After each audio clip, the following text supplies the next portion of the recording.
You're listening to Skillbird. Bonjour et bienvenue. On observe un phénomène assez fascinant en ce moment, vous ne trouvez pas? Lequel en particulier? Cette course effrénée dans toutes les directions, RH pour intégrer l'IA, les compétences IA dans les référentiels.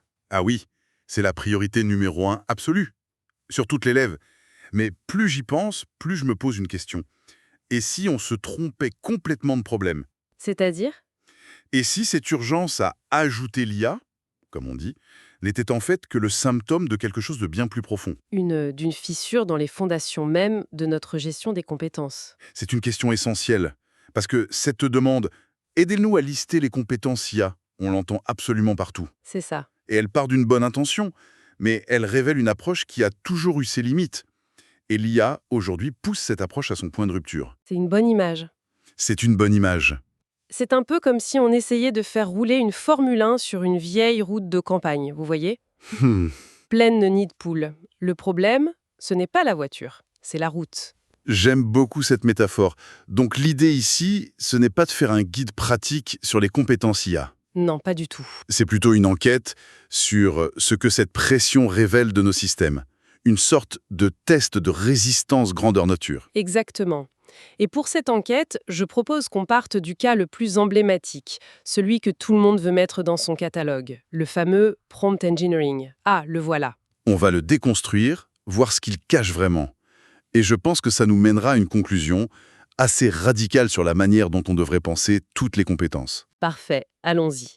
Le prompt engineering, l'art de parler aux machines. Sur le papier, ça semble être la compétence idéale, non? C'est nouveau, c'est concret, ça a l'air facile à définir et à mettre dans une case. C'est le piège parfait. Parce que le prompt engineering, ce n'est pas une compétence unique, c'est tout un spectre. D'accord. Au niveau le plus simple, le niveau 1, on a l'utilisation basique. C'est savoir poser une question simple à ChatGPT. Ok, comme écris-moi un poème sur les loutres. Voilà. C'est l'équivalent de savoir utiliser un moteur de recherche, c'est de l'alphabétisation numérique, rien de plus. Le point d'entrée. C'est ce que font des millions de gens. Mais après, il y a le niveau 2, les requêtes avancées. Là, on apprend à structurer sa demande, à donner du contexte, des contraintes, un format de sortie précis. Ah oui, c'est la différence entre écris-moi un email de vente et agis comme un directeur commercial expert, rédige 3 versions d'un email pour un client du secteur bancaire avec un ton persuasif mais pas agressif et un appel à l'action clair. Je vois, on devient un utilisateur averti de l'outil. C'est un peu comme apprendre les raccourcis clavier d'un logiciel. On optimise son usage. C'est exactement ça. Mais ça ne garantit pas qu'on saura quoi en faire pour son métier. Et c'est là que ça devient intéressant, j'imagine. C'est là que tout bascule. Car vient le niveau 3, l'application métier.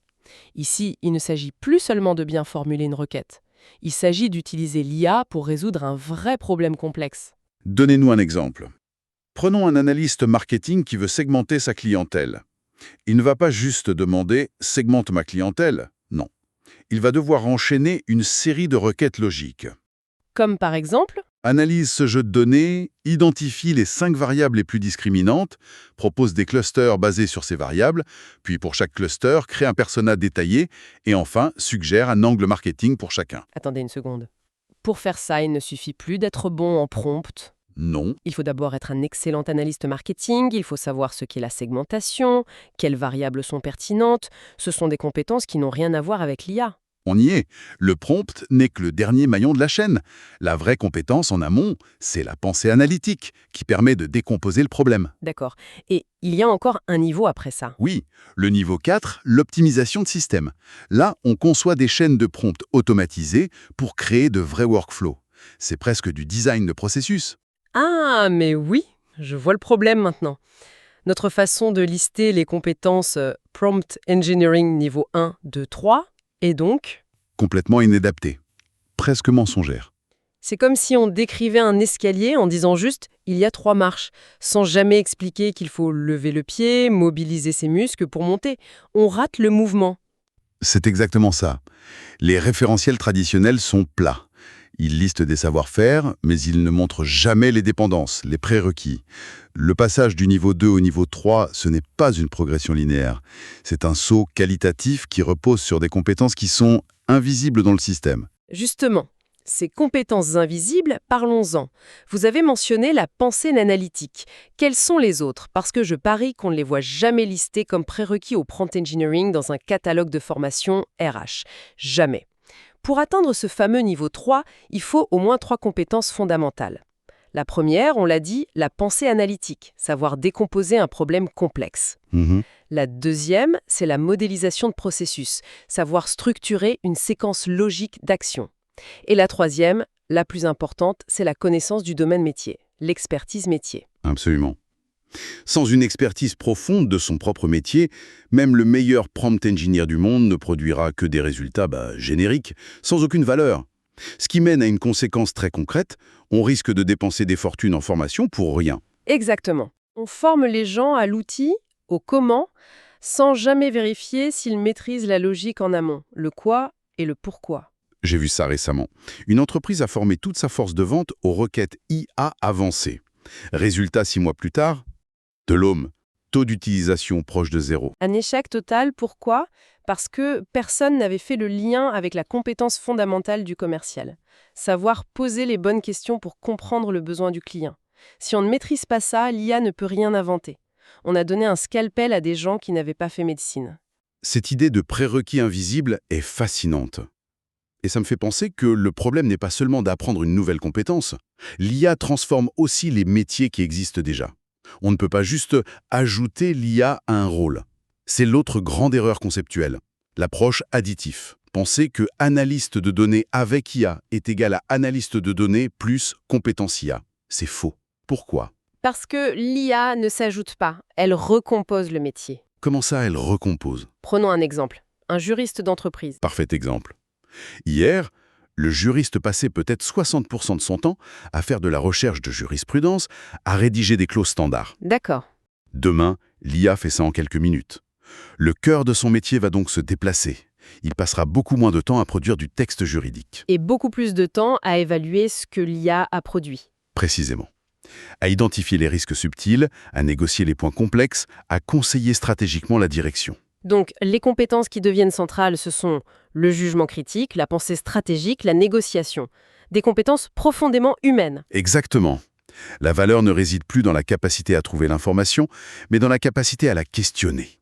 La performance ne se mesure plus au volume de documents produits, mais à la qualité du jugement. Or, nos référentiels actuels sont souvent basés sur des listes de tâches. Comment on liste une compétence comme collaborer efficacement avec une IA pour augmenter son jugement stratégique? Ça ne rentre dans aucune case. Ça ne rentre dans aucune case. Je comprends la critique, mais en même temps, ces listes, ces taxonomies, elles existent pour une raison. Elles apportent de la clarté, une standardisation. Ce que vous décrivez, est-ce que ça ne risque pas de devenir un système incroyablement complexe à gérer? C'est la bonne objection. Et elle nous amène au cœur du problème structurel. Le défaut fondamental, c'est que la plupart des entreprises gèrent leurs compétences comme un inventaire. Un inventaire, c'est-à-dire? Un inventaire, c'est une liste d'objets dans un entrepôt. On les classe par catégorie, sur des étagères. C'est une taxonomie. C'est statique, rigide, et surtout, chaque objet est isolé. La liste ne vous dit rien sur comment combiner les objets pour créer quelque chose de nouveau. Et c'est comme ça que fonctionnent nos référentiels, une liste de compétences classées dans des familles. Voilà. D'accord, je vois l'analogie. Et quelle serait l'alternative à cet inventairage? L'alternative, c'est de penser les compétences non pas comme un inventaire, mais comme une infrastructure. Une infrastructure?